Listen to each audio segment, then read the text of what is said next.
নমস্কার। আশা করি আপনারা সকলে খুব ভালো আছেন। মিষ্টি আলাপের একটা নতুন ভিডিওতে আপনাদের সকলকে স্বাগত। গত ১ মাস ধরে আপনারা আমাকে অনেক ভালোবাসা, অনেক স্নেহ দিয়েছেন। সেই জন্য আমি আপনাদের কাছে অনেক কৃতজ্ঞ।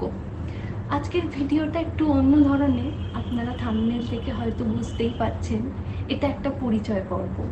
আপনারা অনেকেই আমাকে কমেন্টে অনেক কিছু জানতে চেয়েছেন, সেজন্য ভাবলাম যে একটা পরিচয় পর্ব করা যাক, যেখানে আমি আপনাদের সাথে একটু আলাপ জমাতে পারি। তো আপনারা তো সকলেই আমাকে চেনেন মিতুন নামে, ওটা আমার ডাক নাম।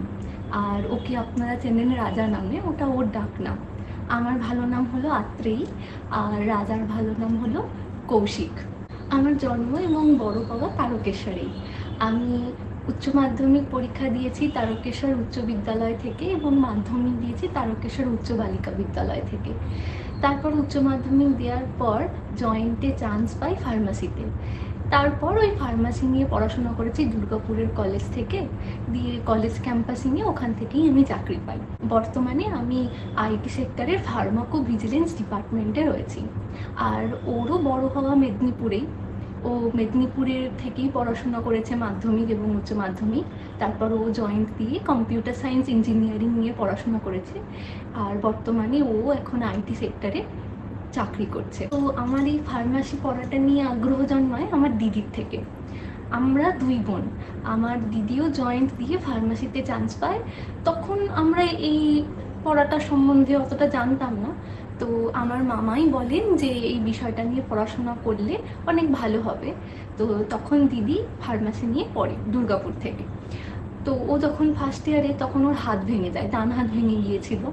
তো তখন ওর কলেজের খাতা বই এইসব নিয়ে আমি ওকে একটু সাহায্য করতাম লেখালেখিতে। তো সেই সময় থেকে আমার ফার্মাসি পড়ার প্রতি আগ্রহ হয়। তো তখনই আমি ভেবে নিই যে উচ্চ মাধ্যমিকের পরে আমি জয়েন্ট দিয়ে যদি ফার্মাসিতে চান্স পাই তাহলে আমি এই সাবজেক্টটা নিয়েই পড়াশোনা করব। রীতিমতন আমি উচ্চ মাধ্যমিকের পর জয়েন্ট দিয়ে ফার্মাসিতে চান্স পাই, তারপরই আমার এই বিষয় নিয়ে পড়াশোনা শুরু। তবে পড়াশোনা ছাড়াও আমি আরও 2টো বিষয় শিখেছি। সেগুলো হলো আবৃত্তি আর আঁকা। পড়াশোনার কারণে বেশি দিন ওগুলোর চর্চা করা হয়নি। আমি আবৃত্তি আর আঁকা দুটোতেই 6th ইয়ার অবধি কমপ্লিট করেছি। মাধ্যমিক উচ্চ মাধ্যমিকের পড়াশোনার খুব চাপ থাকে, তো সেই জন্য ওগুলোকে আর চর্চা করে উঠতে পারিনি। তবে আপনাদেরকে অসংখ্য ধন্যবাদ। আপনাদের জন্যেই এই মিষ্টি আলাপের মধ্যে দিয়ে আমার সেই পুরনো সত্তাটা আবার ফিরে পাচ্ছি। আমি আবৃত্তি শিখতাম ছোটোবেলা থেকে, কোথাও না কোথাও গিয়ে আপনাদের সঙ্গে কথাবার্তা বলতে গিয়ে বা এই ভিডিওর মাধ্যমে আমার যেন মনে হয় সেই পুরনো দিনের সত্তাটা আমি আবার ফিরে পাচ্ছি। আপনারা আমার বিয়ের ব্লগগুলোকে খুবই ভালোবাসা দিয়েছেন, সেজন্য আমি খুব আপ্লুত। আমি চেষ্টা করব এরপর থেকে। আপনারা অনেকেই কমেন্টে আমাকে বলেছেন ডেইলি ব্লগ দেওয়ার জন্য। আমি এরপর থেকে অবশ্যই চেষ্টা করব যে আমার দৈনন্দিন জীবনের ছোটোখাটো কিছু জিনিস আপনাদের সামনে তুলে ধরার। সপ্তাহে 2-3 দিন আপনাদের জন্য ছোট ছোট ভিডিও আপলোড করার চেষ্টা করব। ততক্ষণ অবধি আপনাদেরকে অসংখ্য ধন্যবাদ আমাকে এত ভালোবাসা দেওয়ার জন্য। আপনারা সকলে সুস্থ থাকবেন আর সকলের খেয়াল রাখবেন। আজ তাহলে এই পর্যন্তই।